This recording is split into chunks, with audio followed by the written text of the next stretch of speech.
All right, well, the fulfillment process is what we are in the midst of discussing.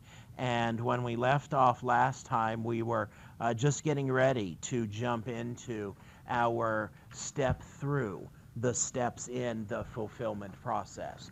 And we observed previously that the procurement process was a good process for us to start with because pretty much any company that exists is going to find itself buying things.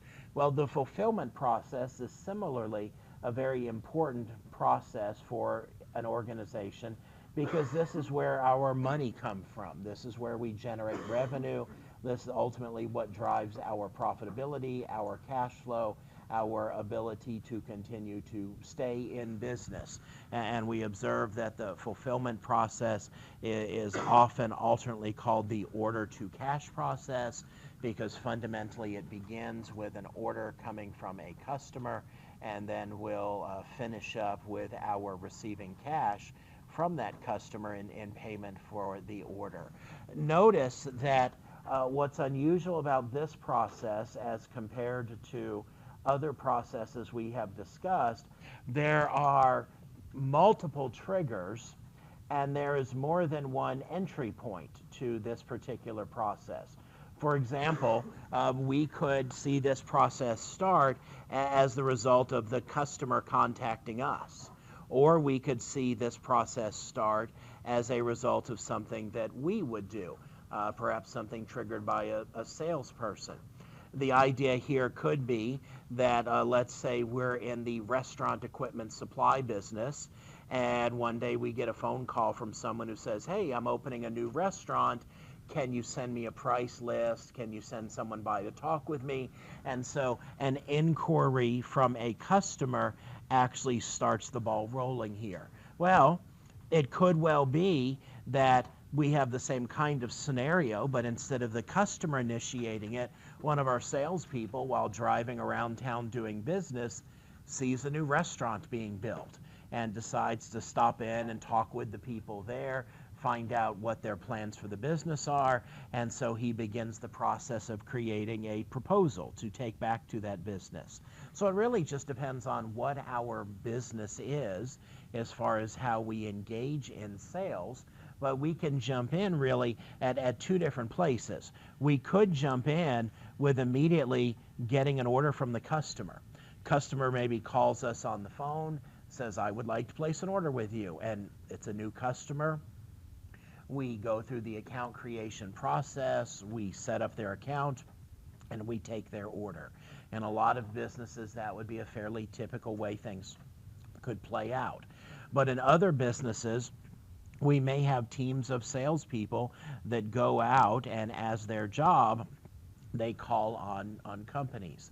I have a student who I taught a long time ago that until recently lived in the Atlanta area, and his job was he sold ambulances for a company that made ambulances.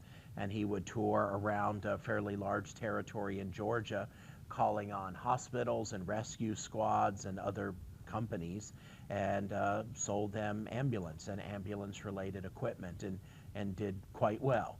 Well, in a lot of industries, that's still a pretty typical way of doing business. So we could see that before we actually get the sales order from the customer, there's some work that we're going to have to do in advance to make that possible. And that's where we'll start today. All of this, all of the things that we would do prior to actually taking an order from a customer in order to motivate the customer to place an order with us falls into the category of customer relationship management, which is what this acronym CRM stands for. And I alluded to this previously, that inside of an ERP system, there is a desire to support some CRM functionality, but if a company wants more extensive CRM functionality, they're either going to have to purchase another program that's a part of the SAP Business Suite, for example, SAP CRM is a product that SAP would love to sell, any company out there that wants it, or a lot of companies use third-party providers. One example of this that is very, very popular these days, that perhaps some of you have heard of, is Salesforce. Started out as salesforce.com, so you'll see it referred to either of these two ways. Salesforce is a cloud-based CRM system that got its start in the fairly early days of cloud-based development and cloud-based system sales, where they developed this CRM software, and then as a way of getting it out in the marketplace, they sold it to individual salespeople. And in the early days of the company, a salesperson could go to salesforce.com, sign up for a 90-day trial, see how it worked, and then if the salesperson liked it, to buy a license, I forget what the exact number was, but it was something like $19.95 a month. And so the salesperson, many of them had expense accounts, and so they could put that on their expense account and use it as a tool for tracking their customers, tracking their sales metrics, and ultimately improving their performance on the job. Pretty good investment for $19.95 a month, particularly if the salesperson could put that on his or her expense account.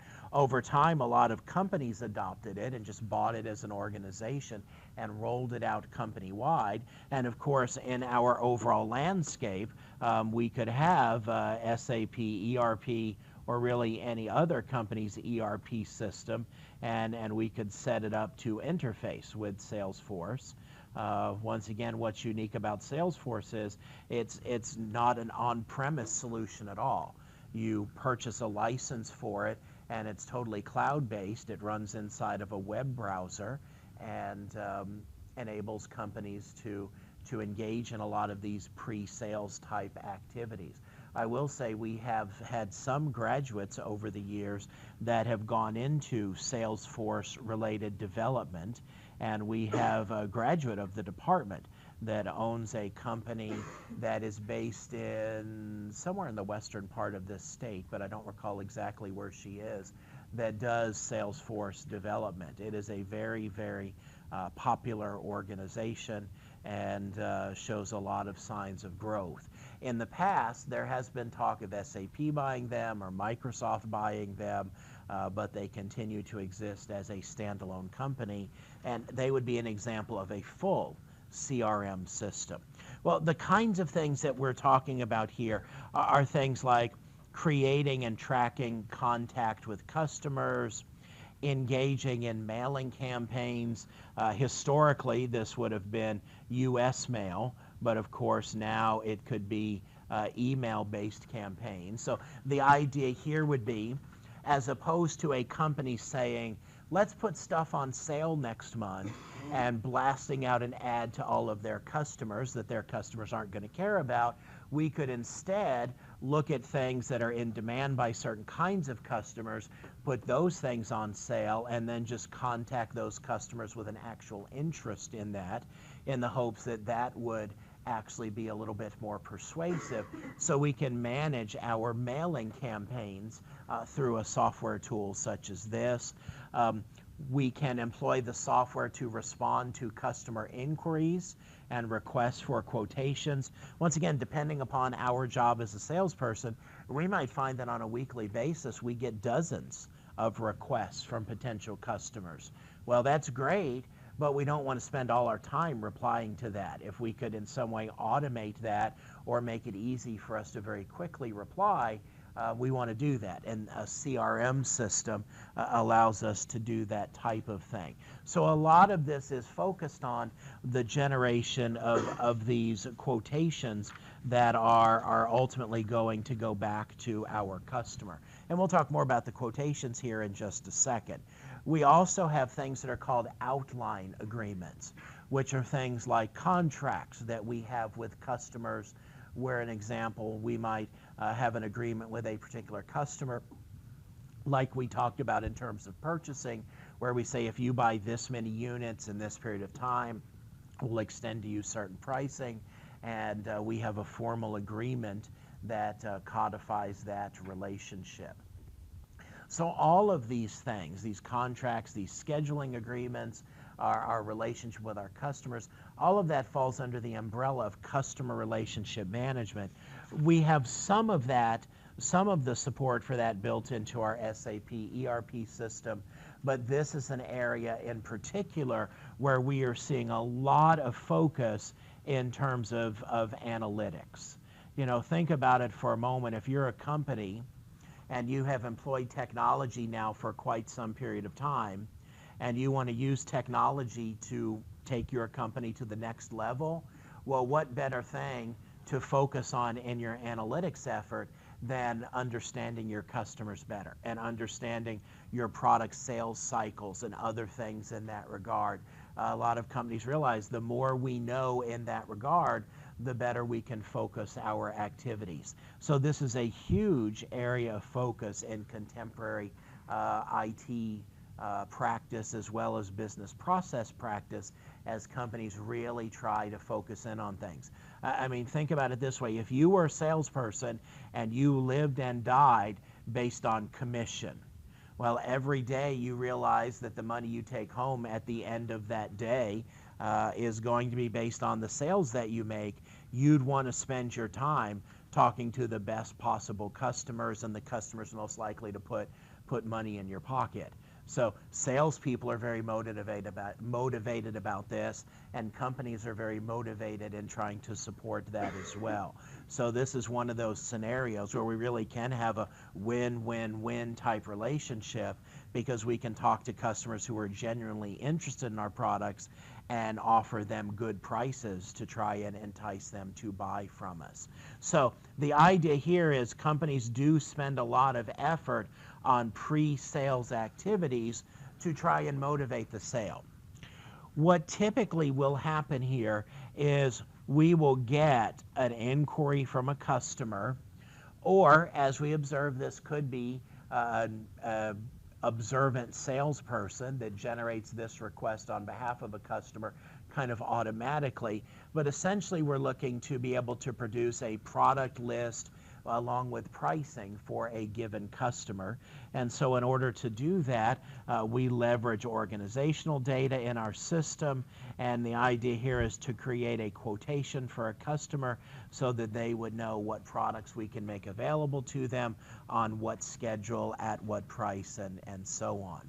So the actual quotation itself is a document that will live in our ERP system, and the big focus of it, of course, is things related to pricing. So we could be pulling conditions just out of our general conditions that we use for all of our customers, but we might offer special pricing to a given customer for a particular product. And remember, based on our prior discussion, that therefore would be found in the customer material information record.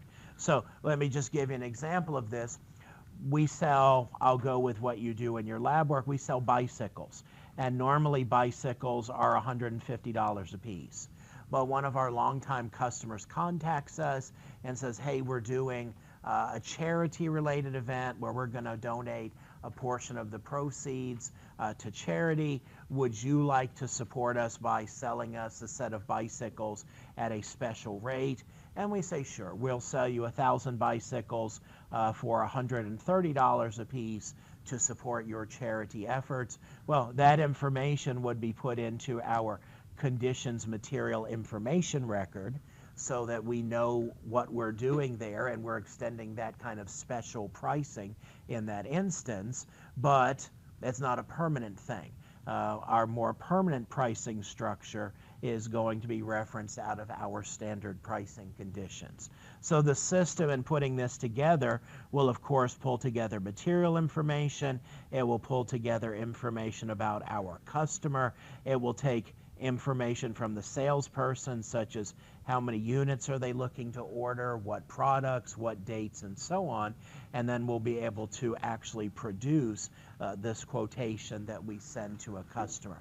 It's very important for us to understand that this quotation, even though it does not have to be accepted by the customer, it is a legally binding document, in that if we give this to a customer and the customer then comes back and says, okay, I want to do this, we can't at that point change our mind and say, no, it's really going to be $150 a piece.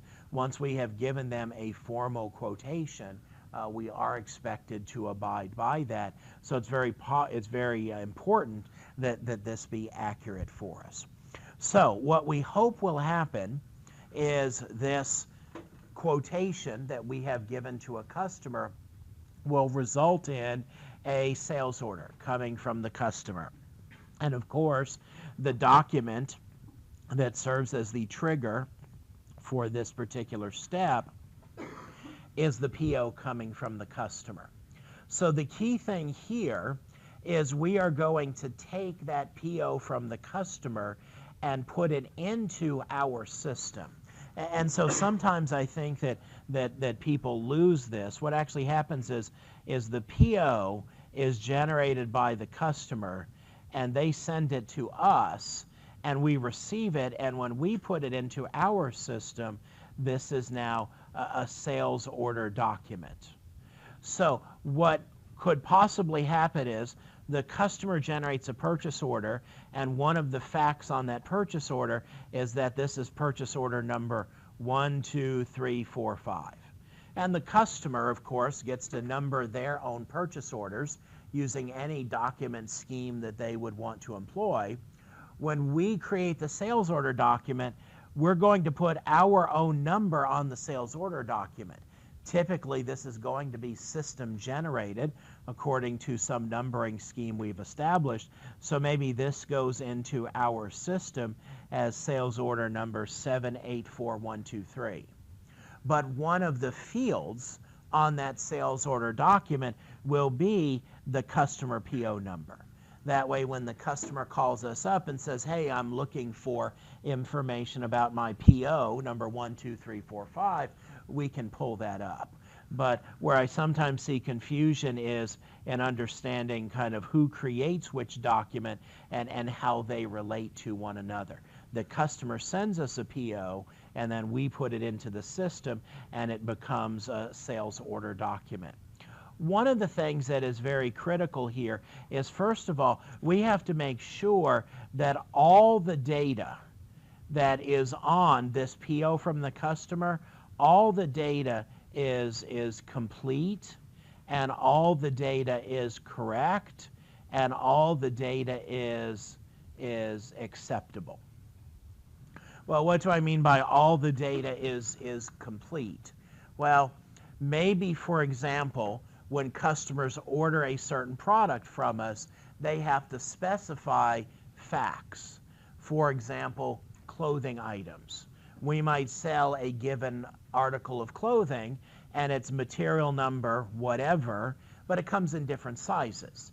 So when the customer places an order from us, they need to not only give us the material number, they need to give us the sizes, colors, other things like that. We really aren't in a position to accept that purchase order if it doesn't have all of the information that we need there. So that might be material numbers, it could be things like delivery dates. We have to make sure that all of the information there is complete.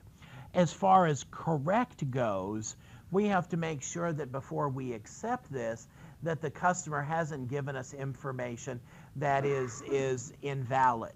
They say they want a particular product, and they've specified a size that product doesn't come in. Or if they've specified a color that's an invalid color for that particular product. But there are other things that we focus on related to correctness here that tie to acceptability, and that would be things like Incoterms. Maybe it's the standard practice of our company to sell 210 net 30. And as we've observed, that means that if the customer pays in 10 days, they get a 2% discount, but otherwise they have to pay net 30. Well, maybe a customer sends us a purchase order, and on their purchase order, it specifies that the terms are 230 net 90. Well, if we accept that purchase order, guess what? We have to fulfill it based on that set of payment terms. Incoterms, that also gets into the FOB points and the other things we've talked about in that regard. So the bottom line is here, we've got to make sure that what the customer has put onto that purchase order is accurately captured in the sales order here, and that we are prepared to accept it. We'll come back to this point later, but notice as a part of this, we may need to do things like check the customer's available credit. They're trying to place a $15,000 order. They only have $10,000 in available credit. We may not want to accept it based on that. So there's a lot of work that potentially we have to do here, including things like checking the availability of the merchandise, checking potential delivery schedules, looking at things like, okay, we have the materials, but where they're located, we can't get them to the customer as quickly as the customer would like. We've got to be very, very careful about this, because once we accept this order from the customer, we are legally obligated to fulfill it according to the terms of the PO. So there's a lot of information that gets captured when we put this into the system. We obviously are going to need information here related to company codes to be able to handle the financial accounting implication of this. We have to know where we're delivering the product from. We have to know information about the customer, where we're delivering, who we're sending the bill to. We obviously have to know what products we're talking about. We need to know dates, quantities, other things of that sort. We need to know pricing. That comes into play here. And then any kind of special contracts that may come into bear. So one of the things that companies want to be very, very careful about is their processes in regards to accepting a purchase order from a customer. Questions about any of this? All right, well, you had a homework question that related to what this slide is about right here, which is we may, over a period of time, issue many quotations to a customer, and we may ultimately get a sales order from that customer. Certainly that's what we hope to have happen when we generate these quotations, and it is possible for a quotation to be basically copied to a sales order, and you've done some of this. You've actually gone in and found quotations in the system in your lab work and then adopted certain line items onto a sales order. Similarly, we might have a quotation that we give a customer that results in multiple sales orders being generated from that. Any of that ultimately is fine by us. Yes, sir.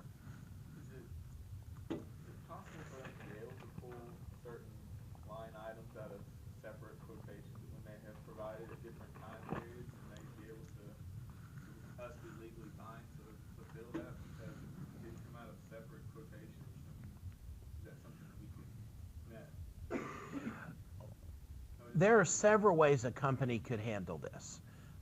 First of all, a lot of companies would view it as we want the sale no matter what. So we issue many, many quotations, and the customer can come back to us with any of those quotations and use them. It would, however, not be invalid for a company to issue a quotation and on the quotation put, this supersedes all previous quotations and thereby invalidates them. We can do things like that. It just kind of depends on what we're selling and what the situation is. One of the things for sure is we want to be careful in our quotation to write it very precisely, lest we leave ourselves open for potential abuse. One example I like to use of that is if we told the customer, let's say we sent a quotation to a customer today and said, we'll sell you gasoline at the rate of $1.75 a gallon. And I don't know, I guess based on current prices, probably wholesale, that would be really bad. But if we don't put effective dates associated with that, the customer could come back hypothetically 20 years from now and say, hey, I have a quotation for you, and gas is selling for $25 a gallon, and they would expect us to order it. So we've got to be very, very particular here. Not so much because we are expecting to be sued although if we were sued, this document would be very important.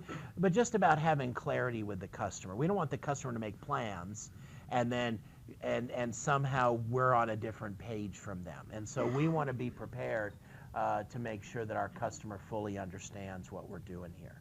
But yes, we can take single line items off of particular quotations and adopt them into a single sales order. Other questions? All right, so the sales order document is unique as compared to any other document we have seen so far. The documents that we have seen so far have been two-level documents. And we've talked in terms of there being a header section and a line item section. And remember, the principle is here, the header section governs everything in the whole document. The line items each stand independently.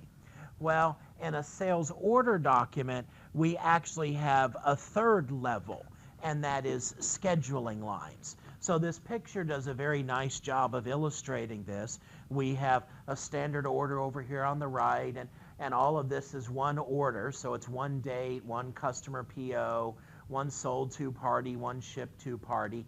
And then the line items, they ordered T-shirts, 100 of them, and a particular bike, they ordered 40 of them. So that's the header and the line items. But then the schedule lines have to do with delivery quantities and dates. And the idea here is this gives us the ability to say, okay, they ordered 40 bikes, but they want 30 of them to be delivered by May 10th and the other 10 to be delivered by June 10th. So the scheduling lines give us kind of another level of detail, and they modify or explain the items on the line items level. So this is the first time we have seen a three-level document. And obviously, the delivery schedule here is very important. It shows delivery quantities, dates, and other things of that sort. Now, based on what you're looking at here, true or false, schedule lines can designate materials to go to different delivery addresses. Is that true or false?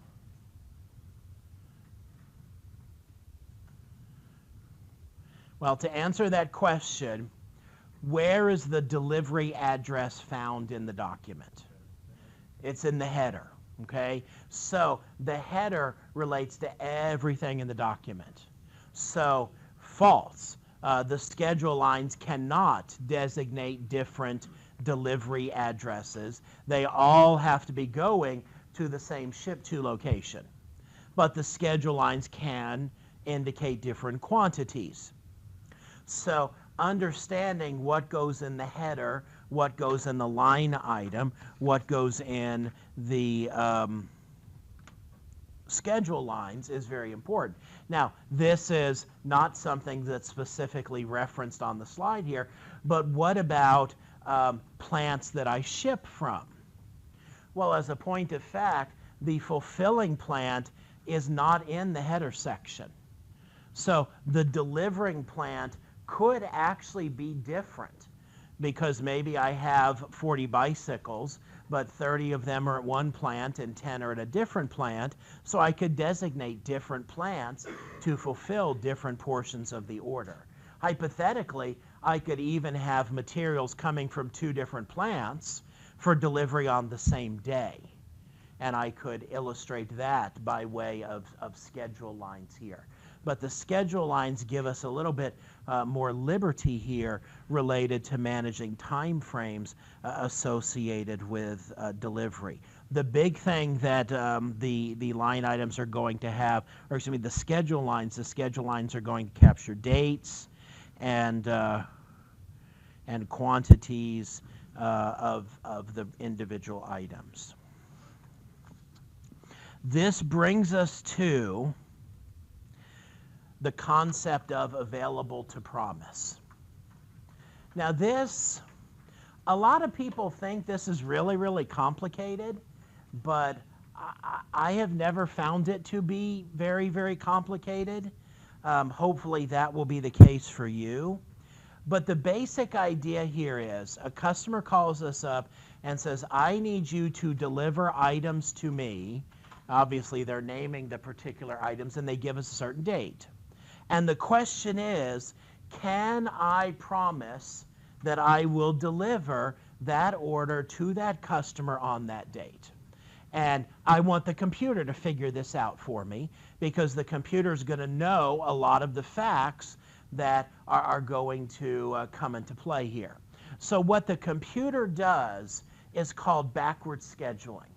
And so the computer is going to start with the specified delivery date and then is going to work backwards through a set of questions. Okay? And so we're actually going to read here from right to left. Okay? And so this step right here, it's going to look at what is the transit time to get the material from our location to the customer. And so maybe we know that once it gets loaded on a truck, it's going to take 4 days to get to the customer. So if they have asked for delivery on, let's just say, June 15th, we know, okay, well, we've got to back up 4 days for transit time. Then the next thing we look at is, okay, how long is it going to take us to load it onto the vehicle? And you might say, well, you know, is that really a thing? Well, it depends on what the product is. We could have some products that actually take a day or two once the truck is ready or the other vehicle to actually load it up. And so let's just say hypothetically in this example that we can load it in 1 day. Okay, so we know that it's going to take 4 days to get from point A to point B. It's going to take a day for us to load it up. The next thing it looks at is it looks at two things in tandem.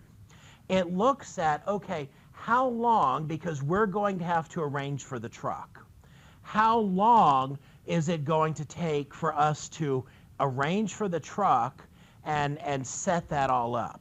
And maybe we use a trucking company, and the trucking company says, you need to tell us 7 days in advance when you need a shipment to go out. So our transportation lead time here would be 7 days.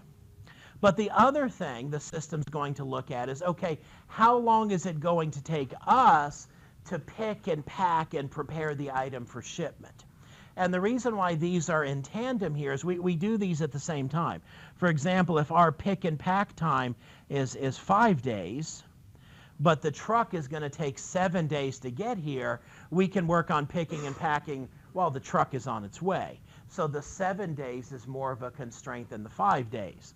On the other hand, it might take us longer to get the order together. It might take us 5 days to pick and pack, but only 1 day in advance to get the truck. So whichever one of these is the bigger number, then we're going to factor that in. Then potentially, you know, now we have a big question mark here.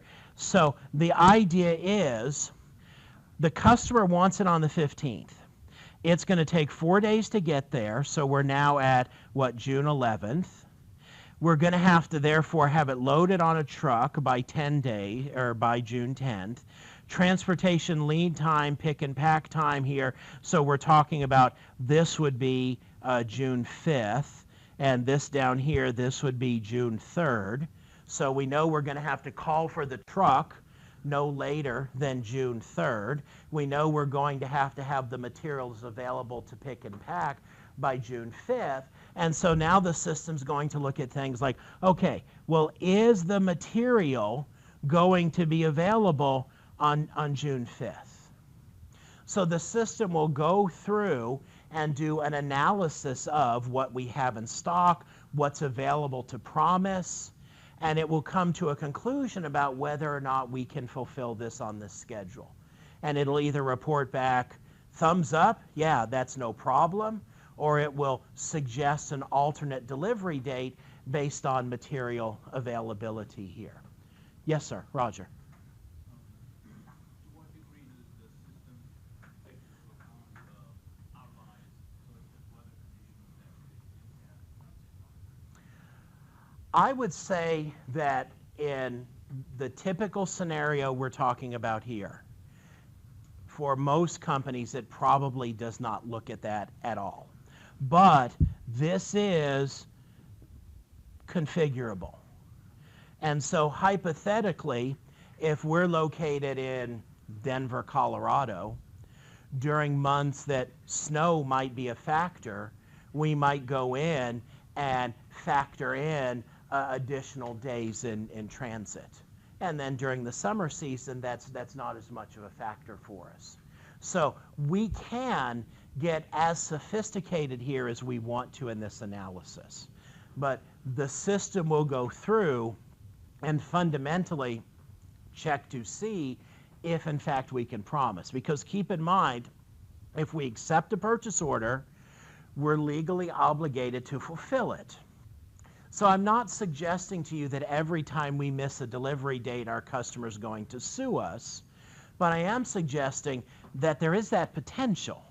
And particularly as companies moved more towards lean manufacturing and just-in-time production, if a customer says, you know, it needs to be here on June 15th, or our workers aren't going to have any work to do, and we're sloppy about delivery, and we consistently deliver late, either A, they're going to drop us as a supplier, or B, we could find ourselves getting sued for not fulfilling our contractual obligation. So companies tend to take this really, really, really seriously here to make sure that we can, in fact, get things to the customer on time. Now, a key part in this is something that we talked about a moment ago, which in the context of our quiz, which is stock status. Because what's going to happen here is if I come to the conclusion that yes, I can promise this to this customer, and I do accept that customer's order, then what I'm going to potentially do here is put in a reservation for that material. And so when someone looks at an inventory report, they might say, okay, we have 50 items in stock, but 30 of them are already reserved to go out to a customer on such and such a date. We can be as sophisticated with this as we desire to be. If we are in a make-to-order company, which we'll talk about later, what could also be factored into this is ordering it from our supplier and how long is it going to take for the material to come in. So this is just kind of one example of how this would actually be evaluated into a company's process here. But the concept of available to promise is one that is very, very important in the context of the fulfillment process.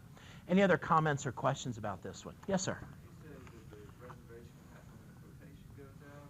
Or No, no. when we do the sale or This would happen when we get the purchase order from the customer and put in the sales order.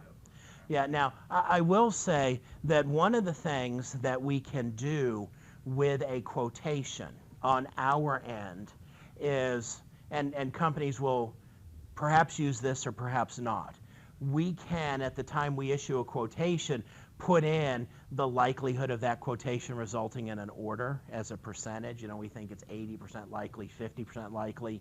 And, you know, that could be based on the salesperson's judgment, which may or may not be worth anything at all, or it could be based on a statistical calculation based on the fact that we do a lot of business with this customer and 80% of our quotations do result in an order. So hypothetically, if we were doing that kind of tracking, a company could go ahead and put in a reservation at the point that a quotation is issued, but I certainly wouldn't suggest that as being typical. What's more common here is for the available to promise evaluation happening at the point of order acceptance to determine whether or not we can, in fact, fulfill the order. Other questions? Good question. So a key focal point of this is understanding our inventory availability here. And so what we are looking at is now a key piece of integration. We have the sales and distribution, S&D module of SAP ERP, which is focused on the fulfillment process. But for it to be able to do its work, it's going to need information from the materials management process and the material planning module to know about the material availability. For example, if we want to know about current stock, what do we have in stock right now? What can we pull from stock? Well, materials management will tell us that. We can go out to the material master and it will show us what we have in as far as inventory on hand, different locations, stock type, which tells us the availability and so on. If we are engaged in internal procurement, which is kind of another way of saying we're going to make the stuff, well then our available to promise process might have to factor in how long it takes us to make this. And then beyond that, okay, it's going to take us 5 days to make this, but let's look at the raw materials. We're going to have to order raw materials. The raw materials are going to take 4 days to come in. So now we're continuing to back up how far in advance the customer has to place the order for us to be able to deliver on time. So this is now another point of integration. The sales and fulfillment process may need to go out and look at the production process. And so what's ironic here is we could have a production run scheduled for 2 weeks from today for 20,000 units, and of those 20,000 units, 18,000 of them are already sold. 18,000 of them are already reserved. We only have 2,000 available to promise to other customers. And so we can look at the production process. We could alternately, this could be a trading good. And so we buy it from our supplier, turn around and sell it to a customer. So when we take in the order, our available to promise check has to look at things like how long is it going to take us to get this from our supplier. You perhaps have seen this, and I've referenced this example before, even with Amazon, where sometimes you order things and on the Amazon website it says available to ship immediately. Sometimes it says available to ship in 3 days or 5 days, or sometimes it even says this item typically ships, and it gives a window there. I ordered an Amazon deal of the day about, I don't know, this is probably at least a month ago, if not 2 months ago, and it was for a DVD that they had on sale for a movie series. And I ordered it because it was really good prices. I didn't really think much of it. And about a week later, I get an email from Amazon saying, basically, a lot of people ordered this. We don't have any more in stock. Our supplier tells us that they'll get us more, and it was like the next 2 weeks. Do you still want the order? Click yes or no. So I clicked yes and waited. 2 weeks went by, and to be honest, I wasn't like holding my breath waiting for it to come in. So next thing I know, I got an email from Amazon basically saying it still hasn't come in. The manufacturer's delayed shipment. They think it's going to be another 2 weeks. Do you still want it? And as a way of apology, we're giving you like a $2 credit towards your next order. And I said, yeah, sure, I still want it. And I kind of did that 2 or 3 times before the item ultimately came in. And so that's kind of an example here of where Amazon will take an order for something they don't have. They expect to be able to fulfill it based on their relationship with their suppliers, but sometimes it doesn't happen. And they have a process obviously set up for mitigating customer what's a good word here, being upset with them in the event that it does. Any questions or comments about the inventory sourcing? So we ship things out.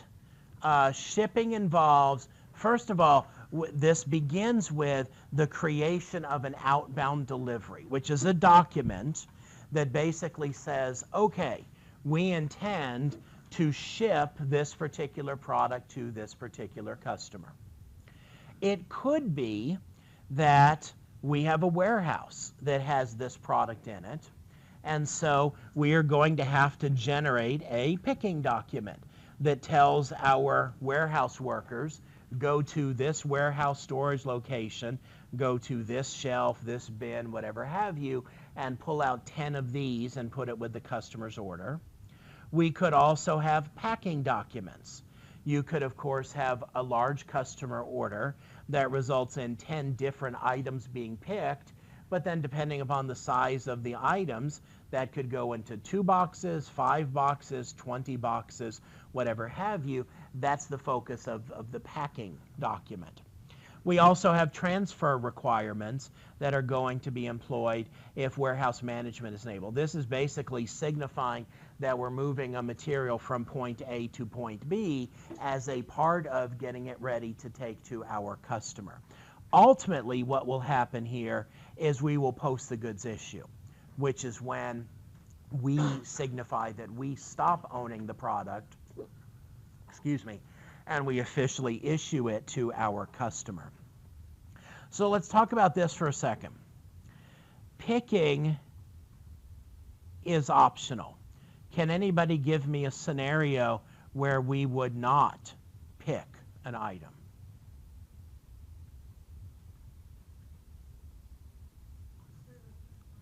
What's that? There's a third party involved.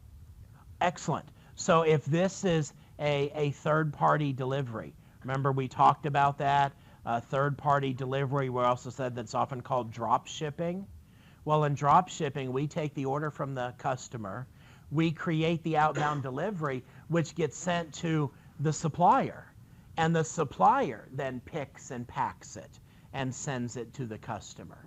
And so we never see that. We're not actually involved in picking and packing because it's totally handled by a third party. What other scenario might we not have picking and packing? We talked about this before. If it's perhaps some kind of like digital product where we sell it to the customer and we create a delivery, but maybe at that point, I ordered some software recently from a company, and when I was done with the order, they basically emailed me the keys and said, you can download the software off our website and just type in the keys that you're going to get by way of email. Well, that was convenient for me, and it was great for them. They sold me a software product, and they didn't have to do any picking and packing. It was all digital delivery. So not every item that we sell is actually going to have picking and packing. But everything we sell will have post-goods issue associated with it, because this is where, as I said a moment ago, this is where we transfer ownership. And this is where, once again, our Incoterms become very, very important here, because that tells us exactly when title passes. And that is what is signified here when we post the goods issuing to our customer. Questions about any of this? This right here, what's always fascinated me about this is, and I don't know if you've ever thought about this before, Amazon.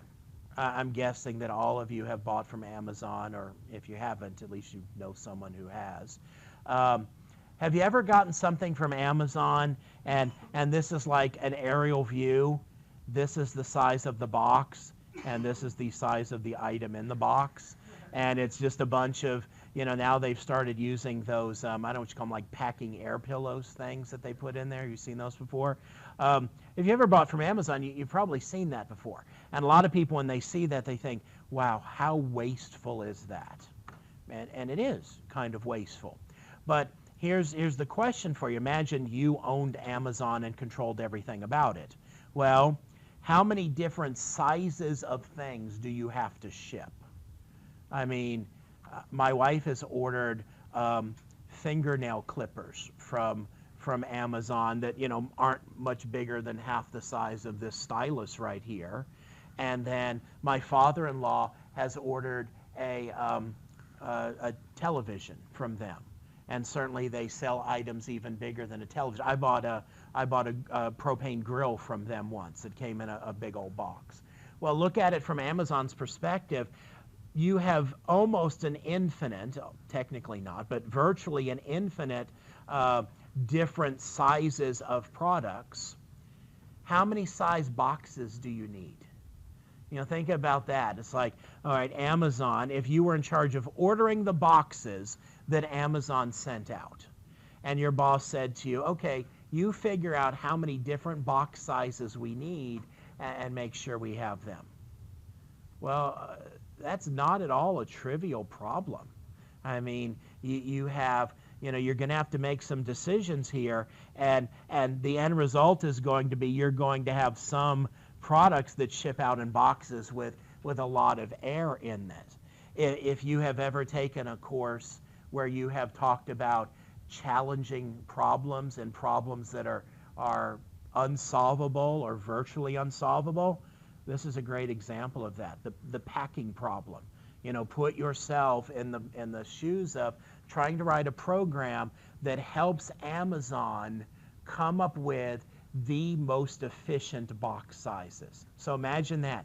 You fed your program all the dimensions of every product that Amazon sold and told it, figure out the perfect box sizes. That would take that program a long time to run.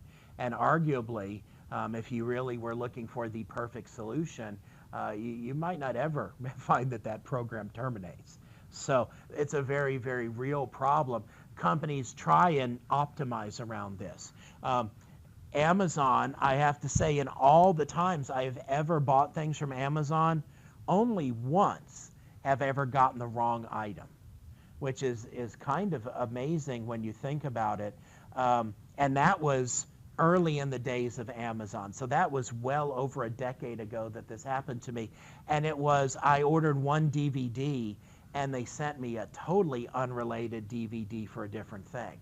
Well, how does that happen? First of all, how does Amazon employ people that, are of various levels of skill and experience and make sure that the customer gets exactly what they want? And the idea here would be, you could imagine if this was a shelf, kind of like a big bookshelf, and you were doing picking for Amazon, so your job was to walk through the warehouse and pick the items the customer wanted, and maybe you sold sports memorabilia. So you had a jersey for the, I'll say the Atlanta Falcons. Okay, and you sold Atlanta Falcons jerseys, and of course, they come in different sizes, small, medium, large, extra large, and so on. Well, how does Amazon make sure that if you order an Atlanta Falcons jersey in size large, that's what you actually get? Well, the answer to that is this rack right here will be numbered, and it might say, this is rack A147. And so when the worker gets the picking slip, they're directed to rack A147. And on the top of that is the Atlanta Falcons shirt in size large. There's a whole stack of them here. Well, guess what? There's no other size of Atlanta Falcons shirt on this rack right here. Because if the larges were sitting next to the extra larges were sitting next to the smalls, it would be very easy for the worker to pick up the wrong one. Well, the thing is, the Atlanta Falcons shirt, the same one in size medium, is 4 rows over in a totally different rack. And so the way that they minimize errors here is they don't put all the Atlanta Falcons shirts together. Sitting next to this Atlanta Falcons shirt might be DVD movies, and then here might be some kind of grocery product. And as you look at this rack, it's things that are put on that rack by the computer based on the sizes of things, meaning how much shelf space is actually available here. And they purposely don't put similar things together to avoid picking errors. So if this right here was the DVD Finding Nemo, Finding Dory is not going to be on here at all, because if Finding Dory was on here, the picker might accidentally pick up Finding Nemo instead. The other thing that Amazon has started doing as they have automated their warehouse is these little whatever they call them, racks or shelves or whatever. Historically, workers used to walk up and down aisles like in a massive grocery store, accumulating materials into carts. For some things, they figured out ways for robots to do the picking, but there are still some things that humans are better at when it comes to picking, and they figured out that their workers spend a lot of time going and fetching things off of shelves. So in their newest warehouses, if you're a picker, you stand still and the shelves come to you. They're driven by robots. And so this would actually be, rack 147. When you were picking a particular order, the computer would say, okay, some of that's on rack 147, some's on rack whatever, and the racks would just queue up in a big line in front of you, and you would pick the items off, hit the button, and then that rack would go back to its normal home, and the next rack would come forward to you. All kinds of different ways that they are working to optimize this, because once again, once we get the order from the customer, we want to get it out the door as quick as we possibly can and as inexpensively as we possibly can. And so looking at things like box sizes. The other thing that contributes to them you never getting the wrong thing is even in this structure right here. It might be possible for you to get the wrong thing because you might have ordered an Atlanta Falcons shirt in size large and the worker wasn't paying attention and accidentally picked up a Finding Nemo DVD and threw it in the box. Or maybe the worker just wanted to be generous and put in your Atlanta Falcons shirt and threw in a free Finding Nemo DVD. I've never had that happen before either. Well, why is that? Well, everything goes into a box, and the Amazon computer knows what should be in that box, and it weighs this box. And it knows that this box should weigh, 14.27 ounces. And if it weighs more or less than that, then something got missed or something that got added. I worked for a company in the past that put in this system, and shortly after the system was in place, we discovered we had a problem. And the problem was we were in Florida where the humidity changed at different times of the year. And some of the products, when it was a high humidity, got heavier. And so we had to actually adjust the tolerances based on relative humidity in the warehouse so that the system wouldn't kick out items as being invalid when in fact they were in tolerance. So a lot of work goes into this shipping process, more so than the 5 minutes we spend here talking about it. For a lot of companies, it is a really, really significant focal area of their operation.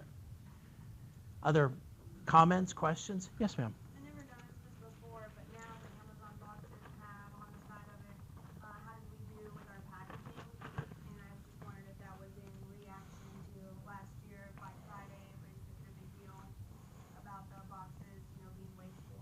They really are, and Amazon prides itself on trying to be environmentally responsible, and absolutely. Now, some of that is they probably realize if we let people tell us we're doing a bad job, at least people will give us not as hard a time because they think we're making an effort here, and I think they are, but I don't know how they process that feedback.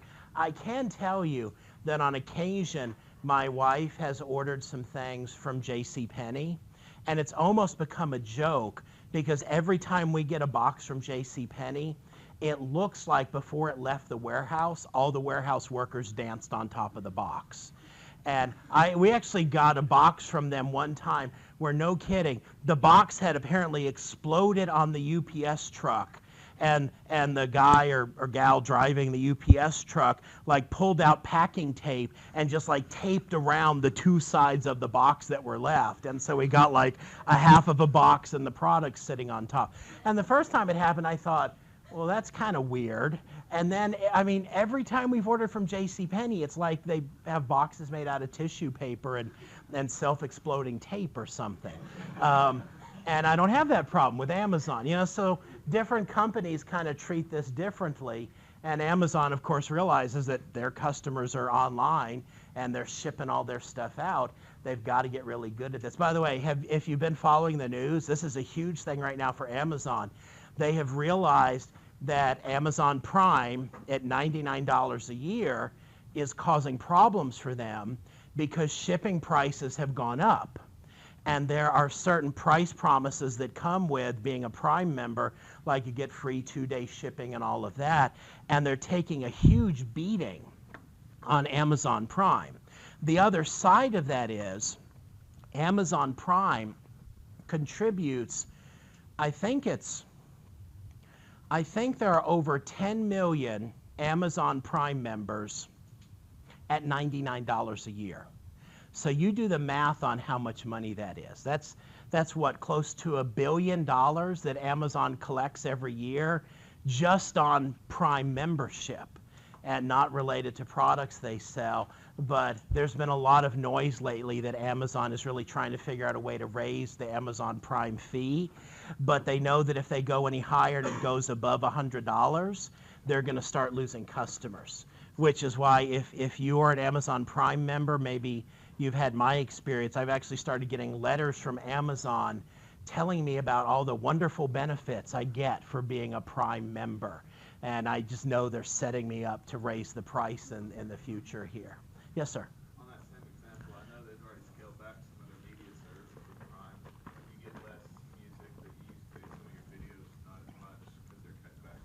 Yeah, and it's been suggested in some things I've read that they might tier Prime, that there'll be Prime and then like Prime Deluxe or something like that you'll have to pay extra for.